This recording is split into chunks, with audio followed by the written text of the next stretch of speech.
Olá pessoal, tudo bem? Eu sou o Felipe, sou o criador do site psicologiamsn.com, sou psicólogo e nesse vídeo eu gostaria de conversar com vocês sobre a minha tese de doutorado que eu fiz na Universidade Federal de Juiz de Fora, no programa de pós-graduação em Ciência da Religião. Eu gostaria de agradecer, aos meus professores, os meus colegas que me ajudaram nesse processo. Eu terminei a minha tese em agosto de 2015 e estudei o livro vermelho de Jung, e esse vídeo vai ser então sobre a minha tese, sobre a minha visão do livro vermelho do Jung. Para quem não sabe, para quem não conhece o livro vermelho, ele é um livro bem grande. Aqui dá para vocês terem, acho que, a ideia do tamanho dele. É um livro que tem o facsímile da edição em alemão, com as letras góticas. É muito difícil de ler com letras góticas, então na minha tese eu utilizei também, e aqui você tem a capa da edição em alemão, das Rote Buch. E nós temos a versão em português também, uma outra edição que é uma edição menor, mais barata, mais fácil de manusear, que é uma edição sem as ilustrações. Essas ilustrações são mandalas, desenhos, pinturas que Jung fez sobre os seus sonhos, fantasias da época. O Jung começa a escrever o livro vermelho um pouco depois da época em que ele rompe com a psicanálise e com Freud. Ele diz que ele fica num momento de bastante indecisão, de dúvida sobre o posicionamento teórico dele. E ele começa a anotar as suas fantasias, os seus sonhos, suas premonições também, ele tem premonições, nos chamados livros negros. São cadernos pequenos contendo esse material. Depois ele transcreve esse conteúdo todo para o livro vermelho, chama livro vermelho, na verdade o nome correto seria Liber Novus, ficou consagrado como livro vermelho. Jung falava sobre o livro vermelho por causa da capa, né? Então a gente tem, essa edição maior é um facsímile, eles realmente escanearam a edição original em alemão com a caligrafia gótica e trouxeram para nós também as imagens. Então a gente tem essas opções, de comprar o livro vermelho com ou sem as ilustrações. E o que é o livro vermelho?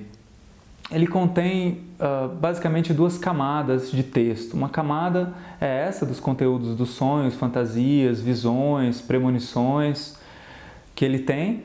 Ele define o livro vermelho como seu inconsciente por escrito. E numa segunda camada, num segundo momento, ele interpreta esse conteúdo. Ele interpreta esse material que havia surgido há pouco, ou talvez há alguns meses. E ele elabora esse trabalho até 1928, quando ele deixa inacabado. Na década de 50 ele volta, escreve uma meia página, mas não conclui. O livro nunca foi concluído. Ele também nunca foi publicado em vida, Foi publicado agora em 2009. E o Jung pensou por um momento de publicar, mas por causa do conteúdo é bastante particular. Você imagina, ele está falando sobre as próprias experiências dele, e essas experiências são bastante incomuns e diferentes. E para não prejudicar a própria imagem dele como pesquisador, como um acadêmico, como um psicólogo clínico, ele preferiu não publicar em vida. Isso o livro vermelho então ficou guardado num cofre na Suíça durante esses anos todos, e só agora, há poucos anos, foi publicado. A gente tem, portanto, muito pouco material. Quando eu comecei a fazer o doutorado, a gente não tinha nenhum livro publicado ainda sobre o livro vermelho. A gente tinha a publicação do livro vermelho, então ele foi publicado em 2009 em inglês e em alemão, e em 2010 ele foi publicado em português pela Vozes. Eu comecei a fazer o doutorado em 2011 e a gente não tinha nenhum material assim, publicado ainda sobre o livro vermelho. Depois, com o tempo, começaram a surgir algumas obras em inglês, primeiramente, e bem agora em 2014 e 2015, começaram a surgir também alguns trabalhos publicados em português.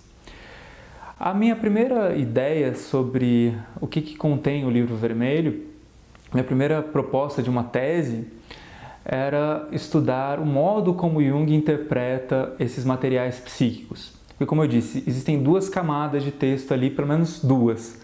Uma no qual nós vemos o material, o conteúdo do próprio inconsciente dele, e num segundo momento uma reflexão, um pensamento, ou o que eu chamei na época de uma interpretação sobre o conteúdo anterior.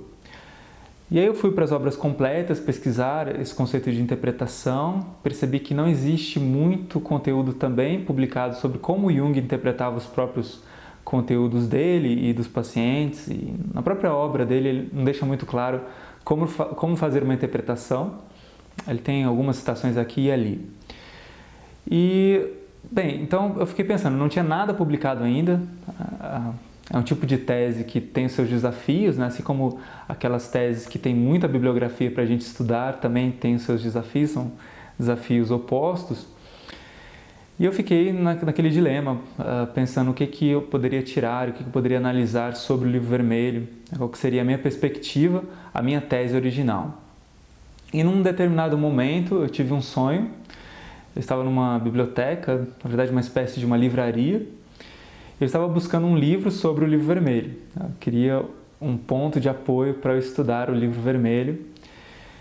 E eu estava pedindo então para a pessoa que estava ali vendendo para me indicar um livro para eu comprar sobre o Livro Vermelho. De um outro autor, talvez da Marie-Louise, talvez do Hillman. Eu pensei em alguns autores que trabalham com Jung, não é? E no sonho essa personagem, essa pessoa, falou para mim que eu não precisava ir além da obra do Jung, que na própria obra do Jung eu encontraria a resposta sobre o que era fundamental no Livro Vermelho.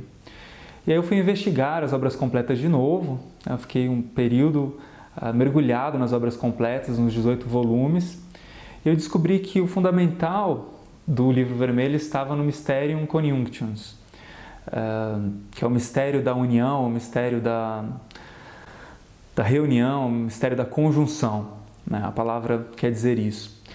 São 3 volumes, é o último grande trabalho do Jung, que ele faz também com a Marie-Louise. A Marie-Louise é uma coautora, no qual ele vai analisar em profundidade a psicologia da alquimia. Esse é um tema pouco estudado na psicologia e até pouco estudado pelo pessoal que também trabalha com a psicologia analítica, porque é um livro bem denso.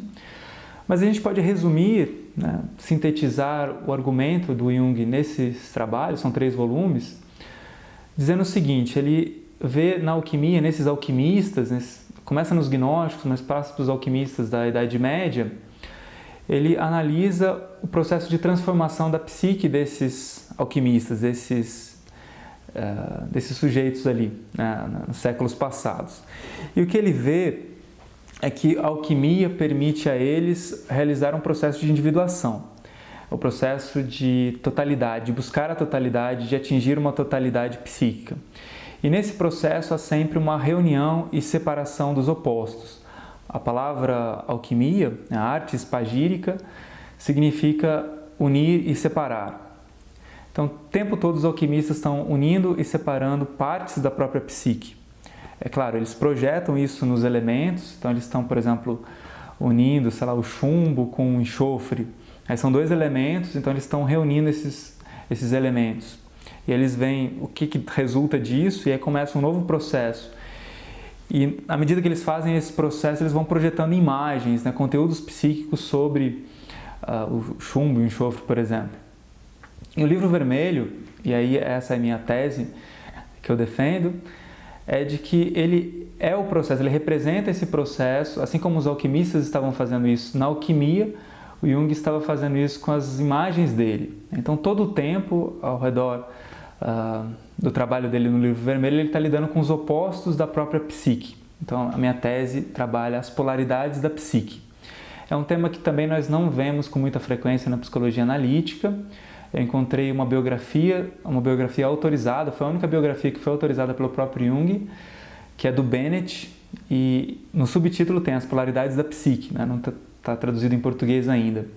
Mas é um tema que se nós pegarmos os comentadores, os autores que falam sobre a obra do Jung, a gente não vê isso também com muita frequência, essas polaridades da psique. O que quer dizer polaridades da psique? O tempo todo nós estamos lidando com a compensação do inconsciente. A consciência tende a ir numa única direção.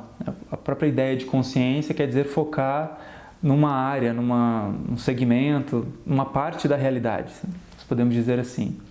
E o inconsciente compensa o que falta a essa visão. Tá? Então, por exemplo, uma pessoa que é super intelectual, e isso aparece também no Livro Vermelho, Ele pode ficar focado na literatura, nos livros e deixar, por exemplo, a banalidade da vida, o cotidiano, o pequeno, o que é normal, não é? E ficar muito nas abstrações. Então essas são duas polaridades.